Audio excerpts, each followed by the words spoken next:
Når det gjelder lett psykisk utviklingshemming, så er det den vanskeligste diagnosen å sette. For de som får den diagnosen, de kan fremstå helt upåfallende.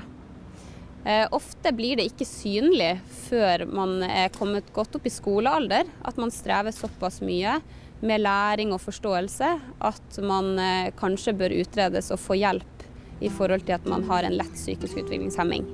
Robin, han er først og fremst en herlig gutt. Han er 8 år gammel. Han liker å være med jevnaldrende. Han er en veldig sosial type.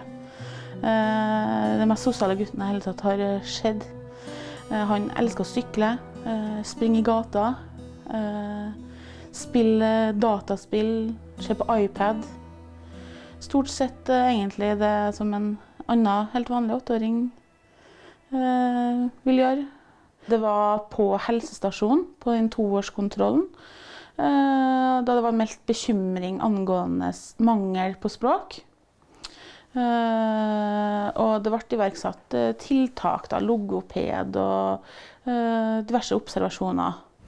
I førskolealder så vet vi jo at språkvansker er veldig frekvent, og det er en av hovedgrunnene til at barn henvises til PP-tjenesten for eksempel, eller spesialisthelsetjenesten.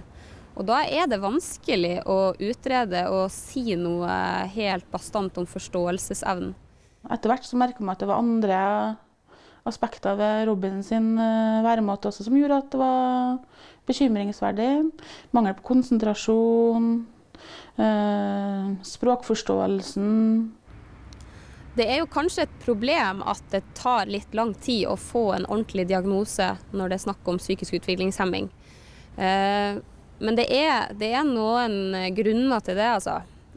Og det er litt for oss å ta vare på at barn er i en veldig rask utvikling, der veldig mye skjer på kort tid. Og vi har jo ikke lyst til å sette en diagnose som ikke stemmer. Vi har vært gjennom alle instansene som finnes.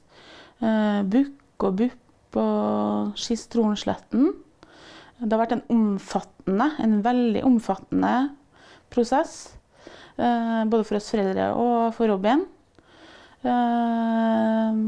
Og vi endte til slutt opp at Tronsletten fastslo at det var lett psykisk utviklingshemming som var diagnosen.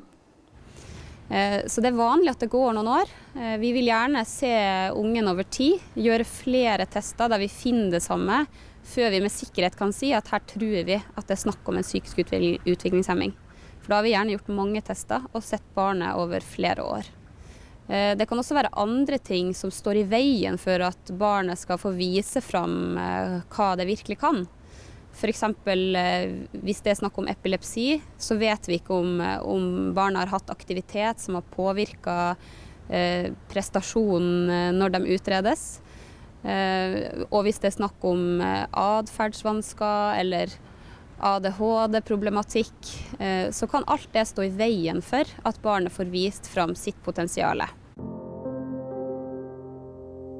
Jeg heter Anne Marte Melsæter og er 30 år og er funksjonshemmet. På hverdagen så er jeg på arbeid. Det er en senter med funksjonshemmede. Verdens beste arbeidsplass. Det er mange flinke folk som ser på meg når jeg ikke har det bra. Så lurer de på om jeg vil snakke. Så går vi på kontoret eller utenfor og snakke om det som plager meg. For min sin del i forhold til Anne Marte da, så hadde jo jeg en forståelse av hvem Anne Marte var. Men jeg fikk ikke noe forståelse for at skolevesenet og PP-tjenesten var på lik linje med meg. Det betydde at Anne Marte ble veldig overvurdert. Det stiltes veldig store forventninger til Anne Marte.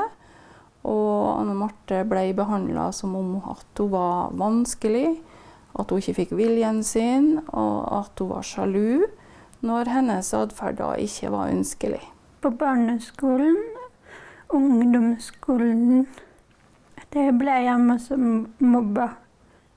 De kalte meg potetsekk og brennerlange.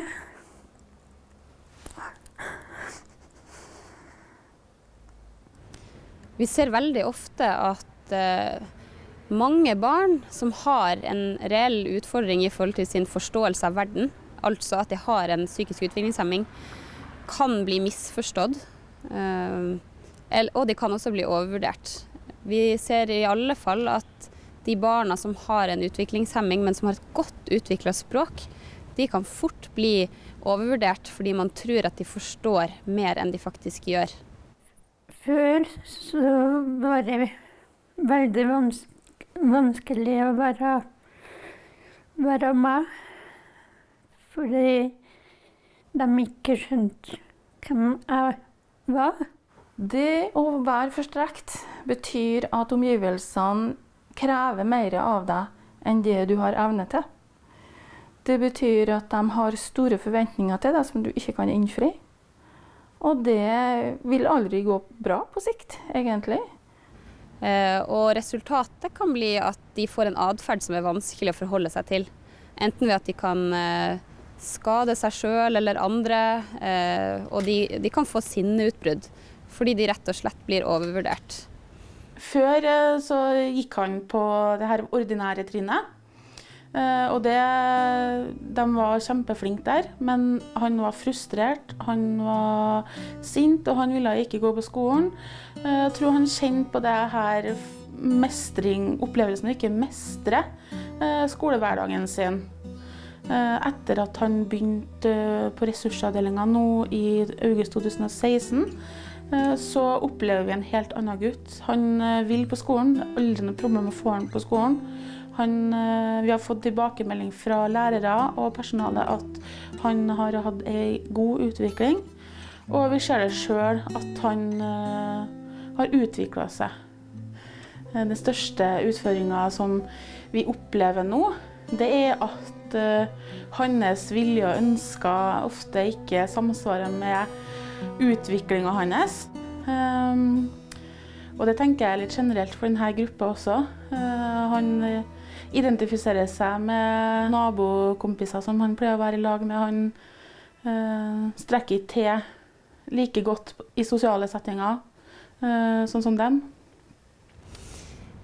Disse barna kan utvikle seg litt senere enn andre barn, men ofte ikke sånn kjempepåfallende. De kan tilegne seg et godt språk. De kan også lære seg å lese og skrive. De kan fungere godt i hverdagslivet. De kan lære seg å ta vare på seg selv, og med litt veiledning så kan de klare seg ganske godt selv.